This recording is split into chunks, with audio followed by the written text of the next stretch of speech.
Hello, good morning mga idol. Good morning pa dito sa Rian mga idol. Good afternoon dito sa Pilipinas. Ano mga idol? Nasa daan pa tayo mga idol. Kita niyo naman, maluwag-luwag ang daan. Kasi Saturday. So yung ibang mga tao ay nasa bakasyon pa. Kaya ganon. Resume ng klase nila siguro bukas, tapos naman isang linggo lang o ilang araw lang yung pasok nila, tapos bakasyon na. Buti sana kung bakasyon din itong mga amo lang dito, naman makapaggala-gala ba. Kaya magagala dito mga idol, puro trabaho na lang dito sa Saudi. Laging trabaho.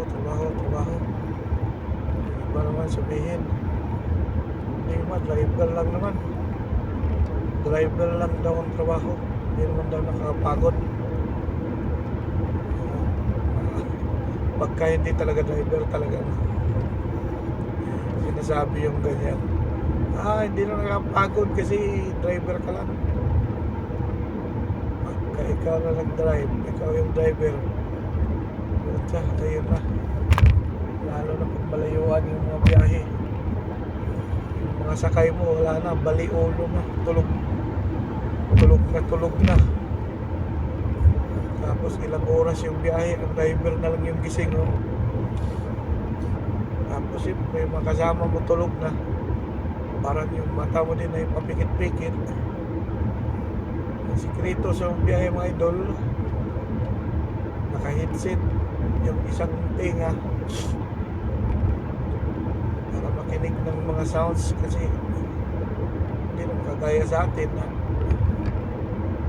mga sounds nagkakaintindihan.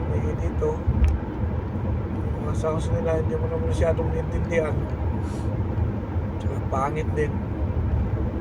Sounds naman natin yung pinapatugtog, hindi sila nakakaintindi. Kaya ganun lang mga idol, ang buhay ng driver rito. Minsan matigasan, yun lang. Sa malayuan kasi biyahe dito mga idol, tuloy-tuloy. Mas kita nyo naman kalsada, puro tuwid, straight lahat mga idol. May kunting kurbada, ganun, nakakatamad.